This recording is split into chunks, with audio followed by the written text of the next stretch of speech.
주의 것이니 세상 평안과 위로 내게 없어도 예수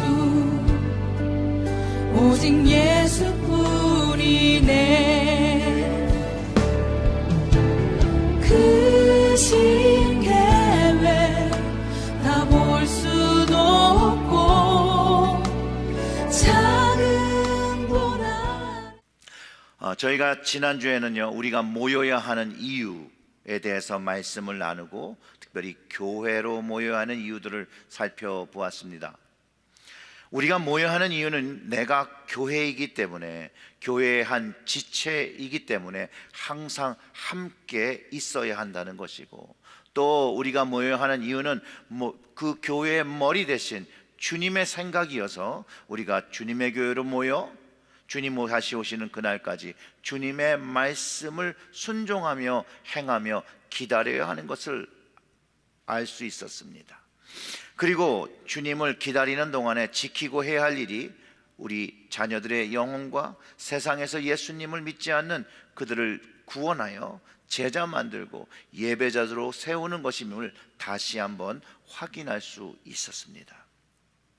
또한 한몸된 교회가 또 해야 하는 사명과 책임이 있다라고 성경에서 가르쳐 주는데 바로 감사입니다. 감사. 이 감사는요, 우리를 향하여 주신 하나님의 뜻이라고 또 성경에서 가르쳐 주니 순종해야 되죠.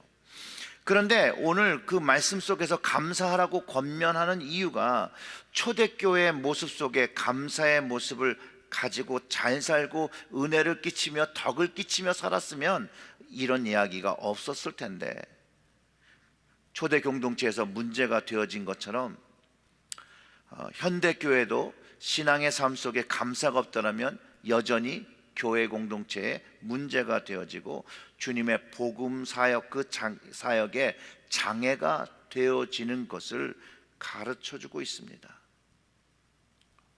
추수감사절을 맞이하면서 특별히 골로새서에서 한 몸으로 감사드려야 하는 것이 교회적인 사명이 있음을 발견하고 오늘 그 말씀을 함께 나누려고 합니다. 우리 2020년 한 해가 정말 코로나 바이러스로 인해서 참 힘들고 어렵습니다. 정말로 말로써 어렵다고 하지 않아도 어려운 걸 우리가 이미 다 알지요. 또한 이 감사절 땡스기빙 이 할러데이를 가급적 직계 가족들만 보내고 예년처럼 친구들이나 다른 가족들을 초청하지 말라고 권장하고 있습니다. 여러분들은 2020년의 이 감사절을 어떤 마음으로 준비하고 계시고 또 어떤 감사가 내 가정 안에 있다라고 생각을 하십니까? 제가 감사절 말씀을 준비하면서 제 마음에 좀 감동이 있었는데요, 믿는 자로서 이 코로나 바이러스를 이길 수 있는 방법이 감사함에 있구나라는 깨달음이 있었습니다.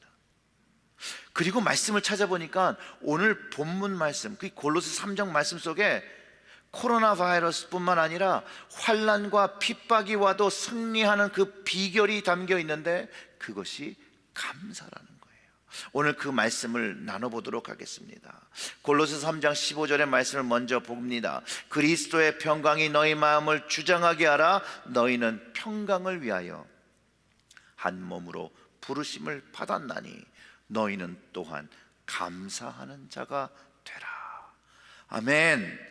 예수 믿는 사람은요, 구원받은 하늘의 성도로서 새 사람의 영의 모습을 가져야 한다라고 가르쳐주고 있어요. 그리고 그 하늘의 그 성도의 모습, 그 영의 모습이 바로 감사라는 거예요. 그리고 영적인 사람은 그 삶에 감사가 많은 사람인 것을 가르쳐주고, 우리 모두가 그 감사의 삶을 살아날 때 이 평강의 사명이 감당되어지는 것을 우리가 알 수 있다는 거예요.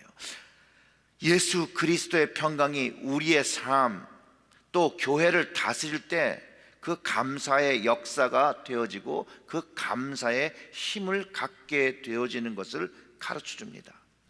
그래서 그 그리스도의 평강이 감사의 근원인 것을 우리가 알 수 있는 거예요. 바울이 말하는 그 그리스도의 평강은요, 예수님께서 제자들에게 주신다고 했던 그 약속의 선물이기도 해요. 그리고 이 주님의 평강이 내 삶에 경험되어질 때 우리가 감사함을 느끼고 체험하게 되는 것이죠. 그리고 주님의 평강이 나의 감사의 근원이었구나 라는 것을 깨닫게 됩니다. 여러분 이해가 되시죠? 예수님께서 제자들에게 약속하셨던 평강은 요한복음 14장 27절의 말씀에 있는 것인데요, 너 평안을 너에게 끼치노니 곧 나의 평안을 너에게 주노라. 내가 너희에게 주는 것은 세상이 주는 것과 같지 아니하니라. 너희는 마음에 근심하지도 말고 두려워하지도 말라. 아멘. 그러면 근심하지도 말고 두려워하지도 말고 뭐 하라는 거죠? 감사하라는 거예요. 감사하라. 제가 감사가 코로나 바이러스를 이길 뿐만 아니라 환난과 박해도 이기는 힘이라고 말씀드린 이유가 바로 여기 있다라는 거예요. 주님께서 주신 그 평강이, 그 평화가 우리가 가지고 있다라는 거예요. 이것은 세상의 평화와 평강과 다릅니다. 이 골로새서에서 이 평강은요, 우리의 마음을 주장하는 힘이 있다는 거예요. 주장하는 힘. 그래서 이 주님의 평강이 우리의 마음을 지배한다는 의미이기도 하고요, 마치 심판관이 어떤 법규를 정확하게 판단을 내리듯이 주님의 평강으로 따라서 판단하고 행동할 수 있고, 주님의 평강으로 판단하고 행동하니까 우리의 삶 속에 감사가 경험되어진다는 거예요. 주님의 평강이 나의 삶을 주장하도록 맡기고, 또 성령님께서 그 상황과 문제를 해결해 주시는데, 그 한 몸 된 교회를 통해서, 즉 주 안에 형제와 자매된 그 몸 안에서 해결할 수 있고, 그것으로 인해서 감사하게 됨을 가르쳐 준다는 거예요. 즉 주님의 평강이 주장되어지는 감사는요, 나 혼자 내가 어떻게 해서 감사할 수 있는 일을 경험하는 것이 아니라 함께 같이 느끼고 같이 감사할 수 있다는 거예요. 오늘 말씀을 통해서 감사하는 자가 되라 함은 개인적인 부분을 넘어서 공동체적인 감사하는 자가 되어야 함을 가르쳐주고 있다는 것이에요. 그리고 이것이 주님의 뜻이라는 거예요. 함께 감사하는 것, 하나님의 영광을 찬양하는 일이 되어지는 것이죠. 그런데 반대로 이런 감사가 없고 만약 교회가 분열하고 서로를 미워하는 공동체의 모습을 가지고 있다면 어떻게 주님의 평강을 전하는 영적인 통로가 되겠냐는 것이죠. 사실상 골로새 교회의 어떤 면이 분열되어 있음을 알 수 있고, 또 바울은 구원받은 믿음의 사람들이 하나님의 뜻과 목적을 위해서 이 분열된 아픔을 주님 주시는 평강으로 이기라는 것이에요. 우리의 마음과 교회의 마음을 주장하게 하여서 치유되어서 주님의 뜻을 이루는 사명을 감당해야 되는 것을 가르쳐주고 있다는 거예요.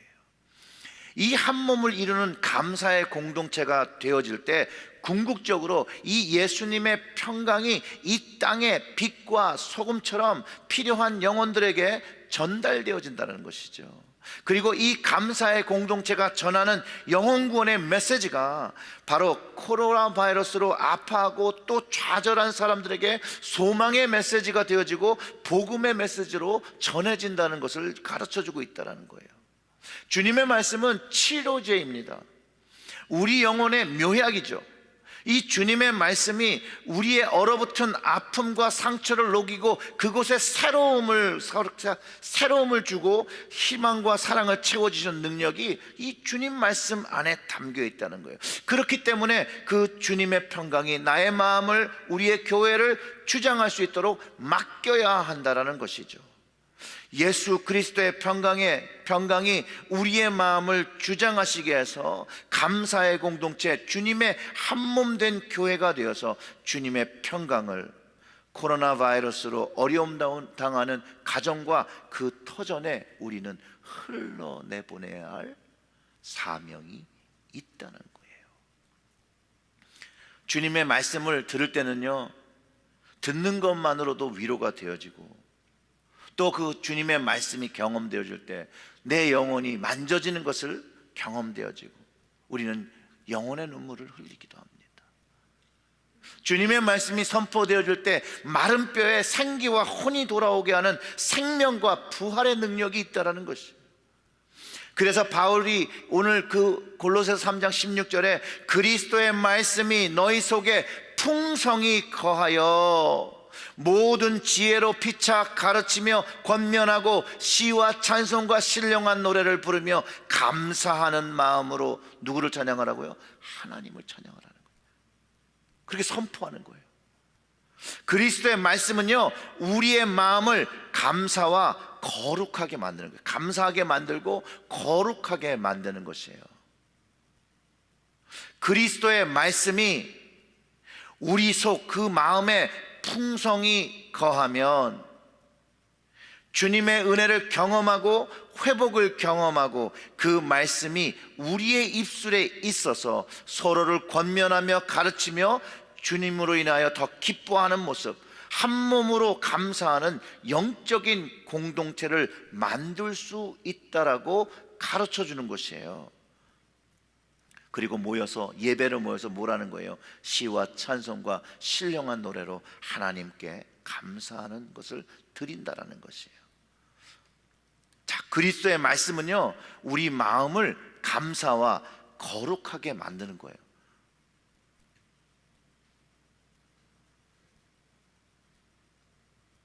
그리고 이것이 예배의 기본적인 마음이 감사여야 함을 가르쳐주고 있다는 거예요. 우리가 오늘 다 예배로 모였을 때 그 마음의 중심에 뭐가 있어야 돼요? 하나님께 감사한 마음이 있어야 한다는 거예요. 그리스도의 말씀이 우리 안에 풍성히 거하라는 말씀은요, 내가 선택하고 선택하지 않고의 문제가 아니에요. 그 권한이요, 여러분과 저에게 없어요. 이 말씀은요, 명령이에요.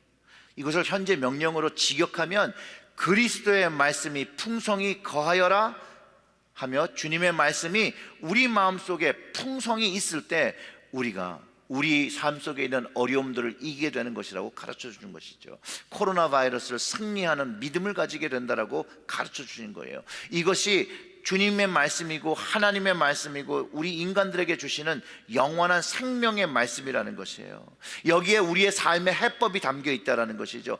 우리에게 무엇이 옳고 잘못된 것을 분별하게 하고 이 시대를 살아갈 때 하나님이 기뻐하시는 모습으로 어떻게 살아가야 하는지 주님의 말씀이 정확하게 우리에게 가르쳐주고 있다는 것이에요. 우리의 가정이 나아가야 할 모습과 우리의 교회의 모습이 나아가야 할 모습, 하나님의 거룩한 자녀의 모습을 가르쳐 주신다는 거예요. 이번 달 초에 우리가 데살로니가 전서를 묵상했었는데요, 그 4장 3절부터 8절의 말씀은요, 세상과 구분된 거룩한 자녀의 모습을 가르쳐 줍니다. 하나님의 뜻은 이것이니 너희는 너희의 거룩함이라. 곧 음란을 버리고 각각 거룩함과 존귀함으로 자기의 아내를 대할 줄 알고 하나님을 모르는 이방인과 같이 세욕을 따르지 말고 이 일에 분수를 넘어서 형제를 해하지 말라. 이는 우리가 너희에게 미리 말하고 증언한 것 같이 이 모든 일에 주께서 신원하여 주심이라. 하나님이 우리를 부르심은 부정하게 하심이 아니요 거룩하게 하심이니 그러므로 저버리는 자는 사람을 저버리는 것이 아니요 너희에게 그의 성령을 주신 하나님을 저버림이라. 아멘. 하나님의 뜻이 우리의 거룩함이라고 해요. 그 거룩함을 가지고 사는 능력이 바로 예수 그리스도의 말씀 속에 있다는 것이에요. 세상은요 점점 더 음란해지고 있어요. 세상과 우리의 가정을 거룩한 주님의 말씀으로 구분해야 한다는 것이에요. 그 거룩함과 존귀함으로 배우자들을 대하고 우리의 정욕과 욕구와 그 쾌락을 따르지 않고 형제와 자매를 사랑하며 살아가야 한다는 거예요. 감사가 넘치는 가정에는요 이런 세상의 음란함이 자리 잡을 수 없다는 것을 이해해야 되는 거예요. 감사가 넘치는 가정은요 이미 하나님께서 거룩하게 구분하셨기 때문에 그 구분하신 것을 경험하며 감사가 나오기 때문에 이런 세상의 것들이 자리 잡지 못한다는 것이에요. 그렇기 때문에 이 하나님의 거룩함을 가져야 된다는 것이죠. 하나님의 거룩함이 교회를 통해서 이 세상에 전해져야 한다는 거예요. 우리의 가정을 통해서 전해져야 된다는 거예요. 세상과 구분된 모습이 보여져야 된다는 거예요. 죄악과 구분된 모습이 보여져야 된다는 거예요. 빛과 소금까지 꼭 필요한 모습이 모습으로 교회가 되어야 되고 믿는 자의 가정이 되어져야 한다는 것이죠. 이런 모습으로 설 때에 교회 안에서, 우리의 가정 안에서 영혼 구원의 능력이 경험된다는 것이죠.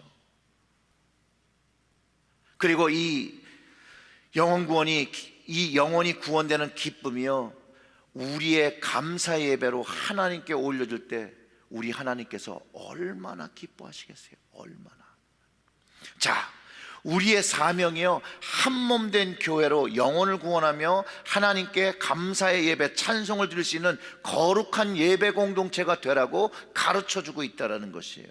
즉, 거룩함을 따르며 사는 것이 하나님의 뜻인 것처럼 그리스도의 말씀이 우리 안에 풍성히 거하며 그 말씀을 지키며 사는 것, 모든 것에 감사하는 삶으로 이 세상과 구분되어지는 거룩한 삶이자 또 하나님의 뜻인 줄 알고 순종하라는 것이죠.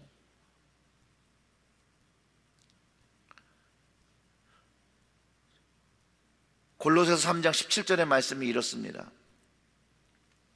또 무엇을 하든지 말에나 일에나 다 주 예수의 이름으로 하고 그를 힘입어 하나님 아버지께 감사하라.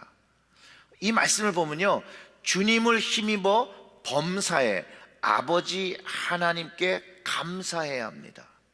주님을 힘입어 범사에 아버지 하나님께 감사해야 된다라고 우리 17절을 통해서 이해할 수 있는데요, 주님의 말씀은요, 모든 것에 예수님의 이름으로 하고 예수님을 힘입어서 하나님 아버지께 감사하라고 가르쳐주고 있는 거예요.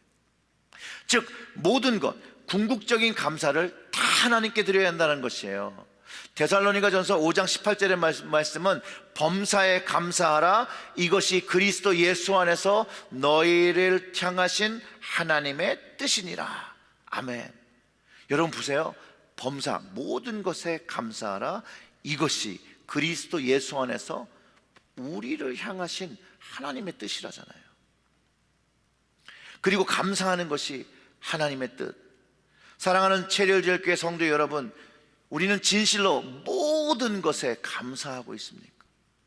모든 것에 감사하는 것이 하나님의 뜻인데, 우리는 정말로 모든 것에 감사하기 위해서 하나님의 말씀을 묵상하며 그 하나님의 말씀이 나를 주장하게 하시냐는 것이죠. 근데 어렵죠. 모든 것에 감사하는 이게 말처럼 쉽지가 않다는 거예요. 어떻게 모든 것에 감사할 수 있겠습니까? 근데 모든 것은 정말로 정말 모든 것을 포함하는 건데, 그 하나님께서 명령하고 계시다라는 거예요. 모든 것을 감사할 수 있다는 말은요, 아픔과 고통과 억울함, 그 모든 것을 포함해서 감사해야 된다는 말이에요. 근데 이게 우리를 향하신 하나님의 뜻이라는 거예요. 하물며 우리가 이 말씀에 아멘으로 화답을 하고 고백할지라도 실제 우리의 삶 속에서 모든 것에 감사해야 하는 것과는 좀 더 먼 삶을 살기도 한다는 거예요. 그 정도로 어렵다는 거예요. 사랑하는 성도 여러분, 이 코로나 바이러스, 이 팬데믹조차 여러분 감사하실 수 있습니까? 팬데믹으로 인해서 인한 피해, 어려움, 아픔, 그 모두를 하나님 아버지께 감사할 수 있으십니까? 우리는 그런데 이런 상황뿐만 아니라 더 극한 상황 속에서도 감사할 수 있어야 한다는 것이 오늘 말씀의 요지라는 거예요. 바로 여기에 있어요. 주 예수의 이름으로, 그리고 그를 힘입어 모든 것을 하나님 아버지께 감사할 수 있다고 가르쳐 준다라는 거예요. 사랑하는 성도 여러분, 주 예수의 이름에 능력이 있습니다. 주 예수의 이름의 선포는요, 안진뱅이를 일으키고 하나님께 찬양 돌리는 기적이 베드로를 통하여 선포되어진다는 거예요. 주 예수의 이름으로 우리가 하는 것이 있는 게 그게 무엇입니까 여러분? 기도죠. 기도. 우리는 기도를 통하여 주님의 능력을 경험하고 그 이름의 능력을 경험하고 그 이름을 힘입어서 우리는 감사할 수 있다는 것이에요. 베드로가 성전 미문에 앉아있는 거린 태어날 때부터 걷지 못하는 사람을 보고 선포의 기도, 예수 그리스도의 이름으로 선포했을 때에 그가 일어나 뛰며 하나님을 찬양하는 것을 보고 많은 사람들이 하나님을 찬양하고 감사한다는 것이에요. 사도 바울이 기도하는 곳으로 가다가 점을 치는 귀신 들린 여종을 만나게 됩니다. 그런데 이 여종이 바울을 계속 따라와서 계속 괴롭혀요. 시끄럽게 이 사람들은 지극히 높은 하나님의 종으로서 구원의 길을 너희에게 전하는 자라고 여러 날을 바울을 쫓아다닙니다. 그럴 때 성경에 바울이 괴로웠다고 그래요. 그러면서 바울이 이렇게 기도하였습니다. 그 귀신에게 이르되 예수 그리스도의 이름으로 내가 내게 명하노니 그에게서 나오라 하니 즉시 나오니라. 아멘. 그 여종이요 귀신으로부터 해방을 받았습니다. 그 여종의 가족들과 그 여종이 얼마나 기뻐하고 좋아하고 하나님께 감사했을 거예요, 여러분. 그런데요, 그 여종을 데리고 있던 주인들은 귀신이 나감으로 더 이상 자기의 수익이 끊어진 것을 보고 화가 나서 관리들에게 바울을 데리고 갔다라는 거예요. 주 예수의 이름으로 병도 고쳐지고 귀신도 쫓아지고 막힌 것도 뚫고 열리게 합니다. 이게 주님의 말씀이에요.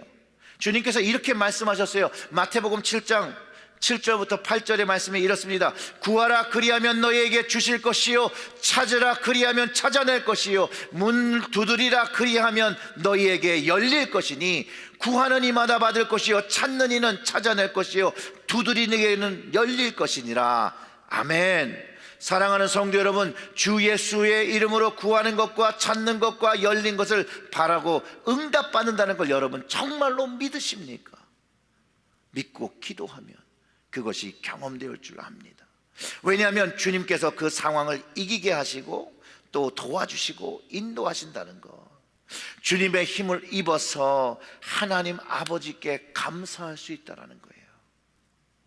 그렇기 때문에 모든 것에 감사할 수 있는데 내 힘과 내 능력으로 되는 것이 아니라 주 예수님 때문에 주 예수 그리스도의 이름과 그를 힘입어서 우리는 모든 것에 감사할 수 있다는 거예요. 세상을 보고 환경을 보고 현실을 바라보면 감사할 수 있는 마음이 생기지 않나? 나를 구원하신 하나님을 바라보고 주님을 바라보고 십자가를 바라볼 때 우리는 우리의 마음속에서 그로 인하여 그를 힘입어 감사할 수 있게 된다는 것이에요. 주님을 힘입어서 이 우리의 상황 속에서 하나님 아버지께 찬양과 감사를 드릴 수 있다는 거예요. 코로나 바이러스 걸리지 않게 우리 교회와 가족들을 지켜주시고 또 감염이 되었을지라도 다시 건강을 찾게 하시고 주님의 위로와 도우심을 경험할 수 있게 하셔서 감사할 수 있게 됩니다. 하물며 코로나 바이러스로 그 생을 마감하셨을지라도 믿는 자의 생명은 하나님께 있고 그 생명이 천국에 있고 영원히 사는 것이라고 주님께서 가르쳐 주셨고, 그렇기 때문에 다시 만날 수 있는 약속이 있기에 우리는 감사할 수 있다는 것이에요. 그리고 교회된 우리가 서로의 어려움을 보고 서로의 슬픔을 보고 서로의 아픔을 보고 서로 위로하고 돌보고 사랑할 때 예수의 이름으로 협력하여 선을 이루며 하나님께 감사할 수 있다라고 오늘 말씀이 가르쳐 주는 것이에요. 그래서 한 몸으로 감사하는 것이에요. 오늘 이렇게 우리가 나와서 예배를 드릴 수 있는 것도 우리 주 예수 그리스도의 은혜를 힘입어 하나님 아버지께 감사의 예배를 드리는 거 아니겠습니까? 사랑하는 성도 여러분, 하나님 아버지께 예수 그리스도를 힘입고 그분의 이름을 선포하며 감사하시기를 주님의 이름으로 축원합니다. 이제 정리합니다. 우리가 예수 그리스도의 십자가의 복음으로 구원받은 자가 되었으니 그리스도의 평강이 우리의 마음과 삶을 주장하실 수 있도록 맡기고 감사의 삶을 살아야 합니다. 그리고 그 그리스도의 말씀에 내가 순종해서 우리의 삶을 거룩하게 구분하고 하나님께서 나에게 주신 것들을 인해 감사를 드려야 한다는 거예요. 그리고 주님을 힘입어 모든 일에 하나님 아버지께 감사하는 삶, 예배의 삶을 드려야 합니다. 사랑하는 성도 여러분, 마땅히 드려야 할 감사를, 여러분들의 마땅히 드려야 할 감사를, 하나님 아버지께 드리는 감사의 절기를 가족들과 모여서 같이 예배드리면서 오직 하나님께만 그 영광과 감사를 돌리시는 한 주간 되시기를 주님의 이름으로 축원합니다.